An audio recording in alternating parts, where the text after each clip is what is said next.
Treasure Island by Robert Louis Stevenson, 1883.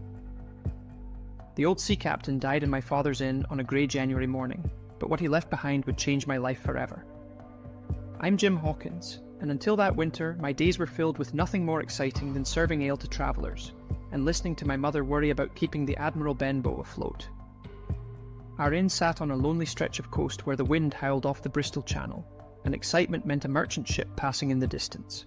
The most thrilling thing I'd witnessed was a storm battering our shutters, or a stranger with tales from London. I never imagined that danger and adventure were about to walk through our door in the form of a scarred old seaman with a sea chest full of secrets. The captain, Billy Bones, I learned his name was, arrived one autumn day, his weather-beaten face constantly scanning the road as if expecting someone. "I'm a plain man," he told me, pressing coins into my palm. "Rum and bacon and eggs is what I want, and that headland up there for to watch ships off.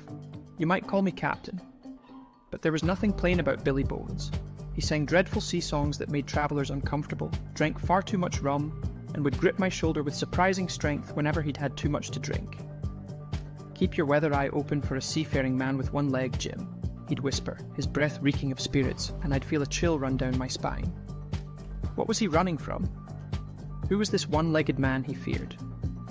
When the blind man came tapping his stick along the frozen road that January day, I knew Billy Bones's past had finally caught up with him.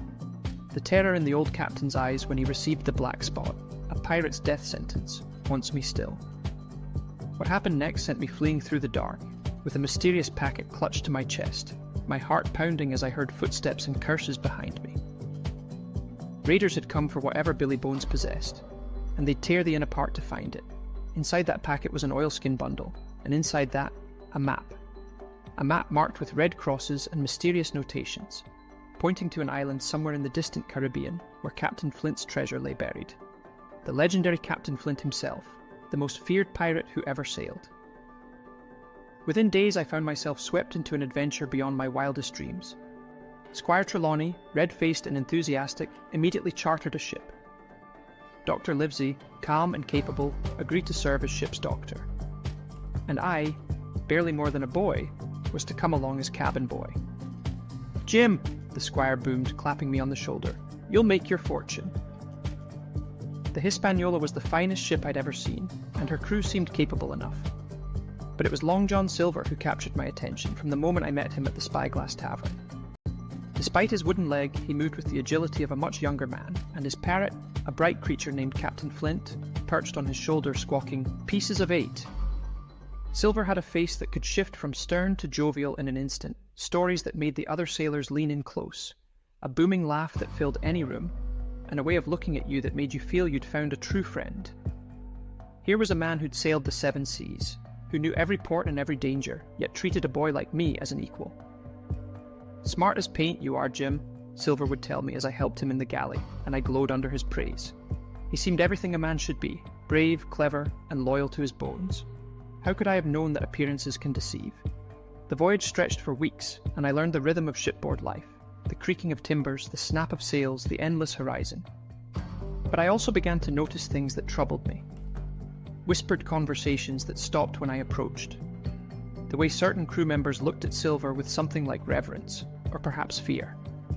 Strange meetings held in dark corners of the ship when they thought everyone slept. The night I overheard plans being made in hushed voices near the apple barrel, my blood ran cold. I realized then that not everyone aboard the Hispaniola shared our dreams of honest fortune. When the island finally appeared on the horizon, rising dark and mysterious from the blue waters, I felt both excitement and dread. Somewhere on that jungle-covered rock lay treasure beyond imagining. 700,000 pounds in gold, they said.